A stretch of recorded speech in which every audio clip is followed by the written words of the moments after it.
Ladies and gentlemen, welcome to the Opposition Leader Press Conference. The Opposition Leader will be making a statement after which he'll be taking questions. Bharrat Jagdeo. Right. Well, thank you very much. In 8 days' time, we will be observing the anniversary of 50 years as an independent nation.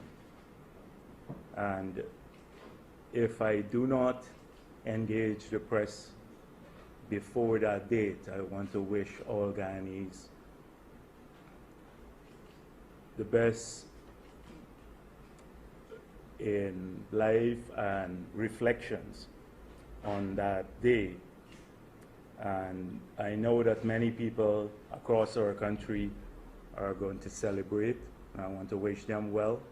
I know that many people abroad are celebrating our 50th anniversary, and I hope that they too would have a good time. And even those who are facing severe hardships now because of the economy or personal tragedies, I do hope that they will understand the true meaning of these celebrations, and that they will, in their own way, find time to think about our country and how far it has come and where we are going. Many people ask me whether we will be celebrating as a party and as members of parliament in the opposition or independence, 50th anniversary of our independence.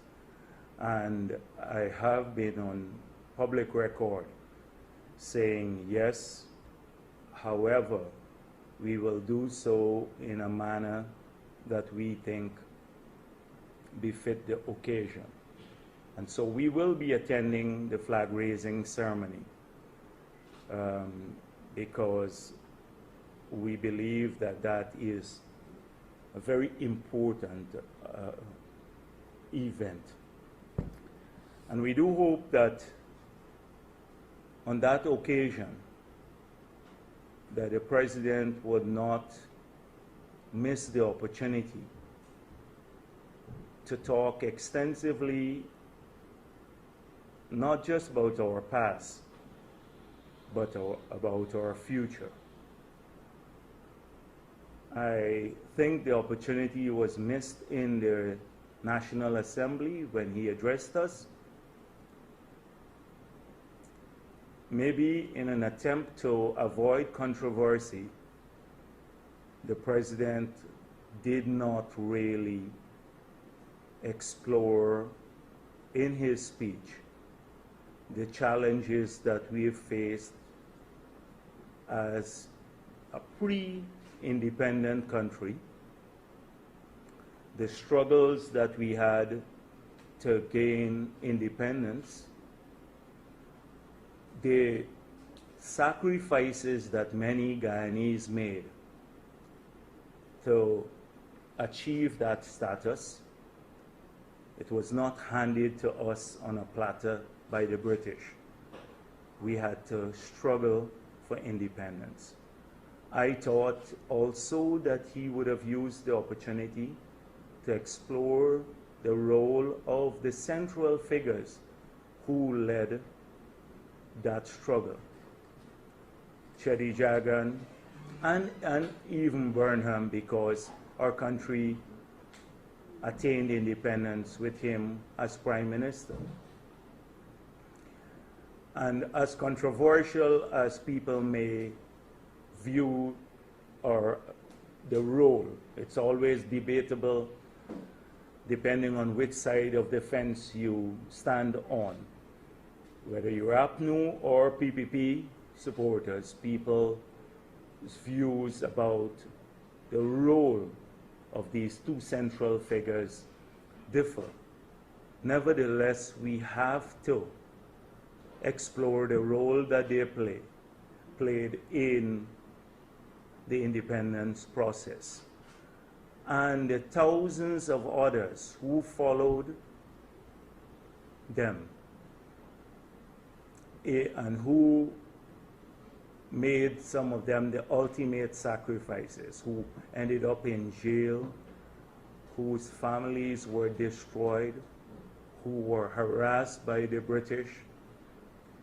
Their role too need to be explored and documented in this period. We will do injustice to that generation if we do not explore at great length the role that they played. And I notice neither of the two names were mentioned in the president's speech to the parliament. It could be because he was trying to avoid controversy, as I said before. But I do hope that that will happen in the independence address on the 25th, and that he will be maybe kind to the role of both of these people, regardless of which side he stands on now, because they played a very important role in the freedom of our country. And we do need to explore and debate our entire history. The periods when we did well and the periods when we did badly. And maybe talk a bit more about the reasons why we did well in some periods and why we did badly in other periods. Even just to draw out or to isolate from those periods the best practices and best experiences and the best policies, so that we can use them again in the future. So we need to trace the economic history of our country through various periods, the challenges our economy faced in the past. We need to trace the political history of our country. And so I was a bit disappointed that the president would have mentioned 18 years of no elections, local government elections, when he knew that the party that he represents now was a major contributor to the delay.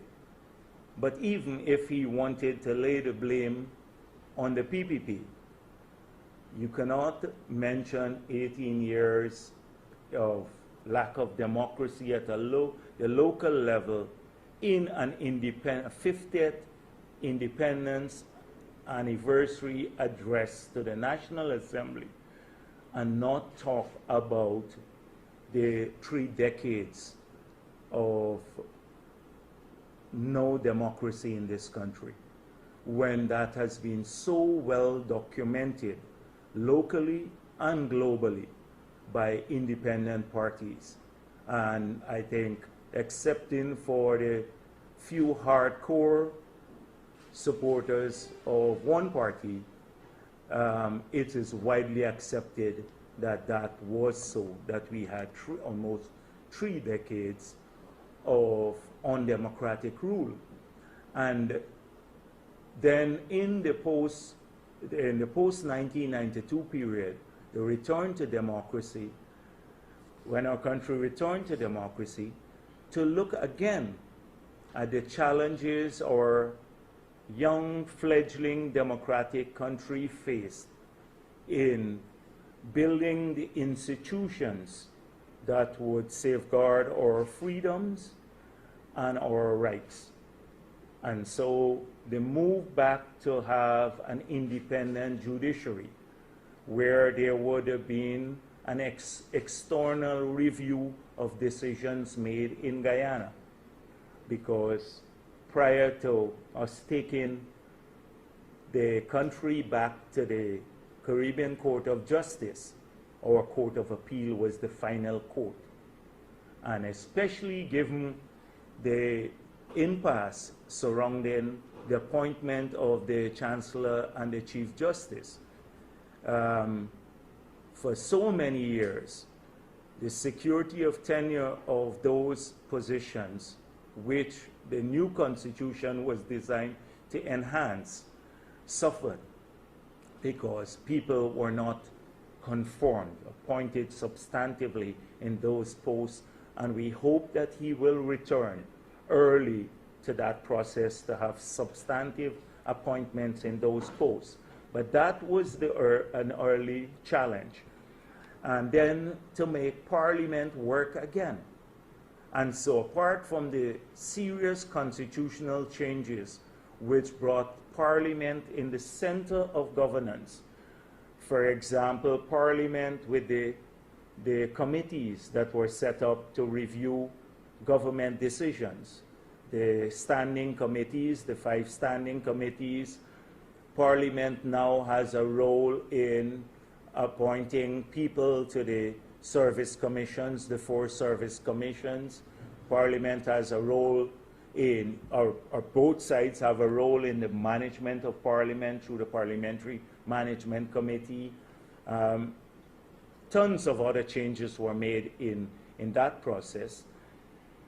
That the challenges we faced along that way, and then the violence surrounding elections that we've had in the post-1992 period, particularly when those elections were pronounced free and fair by at least five international organizations which we have invited at every elections: the European Union, the Commonwealth, the Carter Center, OAS, CARICOM, or more recently UNASUR.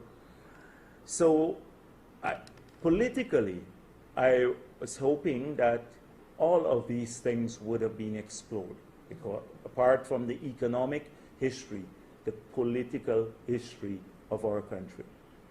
And then he mentioned a very important thing about us moving away from ethnic arithmetic and the whole trust for social cohesion. But social cohesion, for it to work, has to take cognizance of our history, even from the perspective of not repeating mistakes that we made in the past, and to distill, as I said earlier, lessons from that past. But more importantly, now that he is president, and this is one of his main planks that he campaigned on, and he speaks often about, that he would have outlined to the Parliament a set of concrete measures to achieve social cohesion, which were absent in his speech, and I hope will be corrected in the address to the nation. And to ensure that at the very start of his, or the foundation of his policy on social cohesion should be that practice must match the rhetoric. That should be the underpinning philosophy, because we have been on record saying that the president preaches social cohesion, but when you examine the reality on the ground, what his government practices, the exclusion based on politics and race has never been as bad as this.